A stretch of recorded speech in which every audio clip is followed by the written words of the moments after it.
आज सरकार जो है वो गिराने की जब बारी आ रही है तो वो डर के मारे, मतलब महामहिम के पास भी नहीं जा रहे। उनको डर लग रहा है कि जिस दिन तू चला गया उसी दिन केजरीवाल की तरह सीधा तेरे को ये लपेट के जेल भेजने का काम करेंगे। 2019 वाला इलेक्शन नहीं है इन लोगों के लिए। मैं खुद कहती हूँ कि 2019 से मैं दुष्यंत के लिए निकली थी घर से।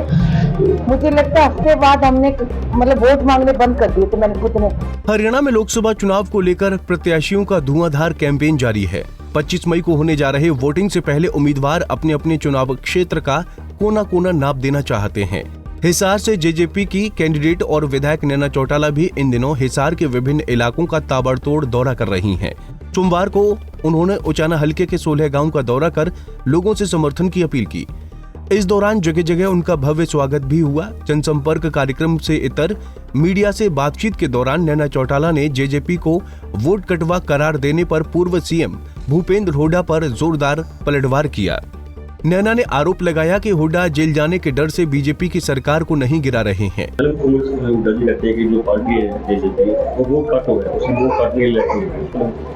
चलो जेजेपी तो वोट काटू है, तो मैं हुड्डा जी के लिए कहूंगी कि वो घुटने टेक हैं। 4.5 साल जिस हुड्डा ने विधानसभा के अंदर एक बारी भी बीजेपी का गठबंधन सरकार का विरोध नहीं किया। आज सरकार जो है वो गिराने की जब बारी आ रही है तो वो डर के मारे, मतलब महामहिम के पास भी नहीं जा रहे। उनको डर लग रहा है कि जिस दिन तू चला गया उसी दिन केजरीवाल की तरह सीधा तेरे को ये लपेट के जेल भेजने का काम करेंगे।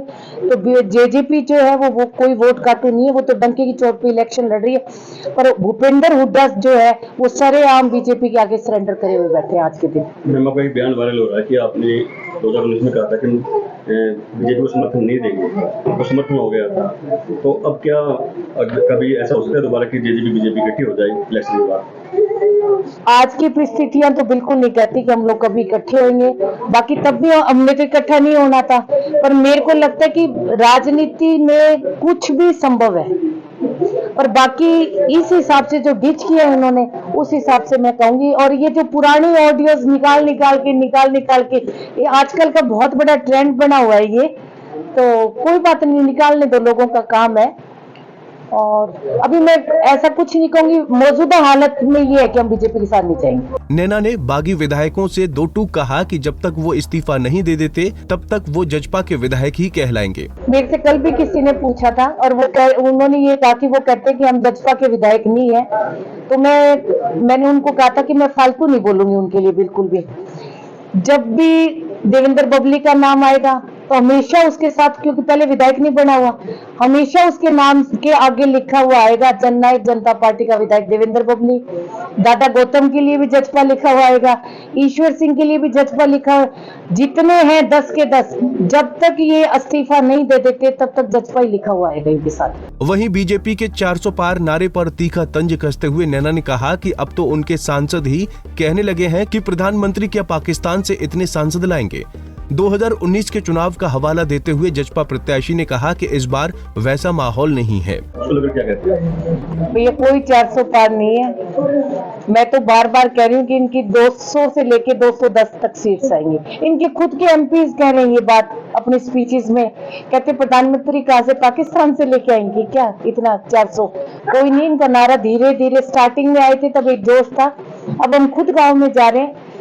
2019 वाला इलेक्शन नहीं है इन लोगों के लिए। मैं खुद कहती हूँ कि 2019 से मैं दुष्यंत के लिए निकली थी घर से। मुझे लगता है हफ्ते बाद हमने मतलब वोट मांगने बंद कर दिए थे, मैंने खुद ने। जब भी दरवाजा खोलते थे ना तो हर औरत एक बार कहती थी नहीं इस बार कमल के फूल को देने दो, नहीं इस बार वो माहौल नहीं है बिल्कुल भी। तो मैम जो मंगलसूत्र लेकर बयानबाजी चल रही है, नरेंद्र मोदी कर रही है, साथ में राहुल, किस तरह की? मैं तो खुद कह रही हूँ कि हमें मतलब महिलाओं को इस चीज की पीड़ा है। शायद ये मुद्दों से भटकाने की राजनीति है और राजनीति का स्तर जो है वो बहुत ज्यादा गिर गया कि आप महिलाओं के मंगलसूत्र की जब आदमी राजनीति करने लग जाए ना तो सब जो उसका जो स्तर है वो नीचे आता जा रहा है, तभी महिलाएं याद आती हैं। बता दें कि 2014 में प्रचंड मोदी लहर होने के बावजूद दुष्यंत चौटाला हिसार से चुनाव जीतने में सफल रहे थे। हालांकि तब उन्हें इनेलो के टिकट पर जीत मिली थी। 5 साल बाद जेजेपी के सिंबल पर चुनाव लड़ रहे दुष्यंत अपनी सीट नहीं बचा पाए और उन्हें बृजेंद्र सिंह के हाथों करारी हार झेलनी पड़ी। ऐसे में क्या मां नैना चौटाला के जरिए दुष्यंत फिर से इस सीट पर कब्जा जमा पाते हैं, देखना दिलचस्प होगा। उचाना से प्रदीप शोकंद, पंजाब केसरी टीवी।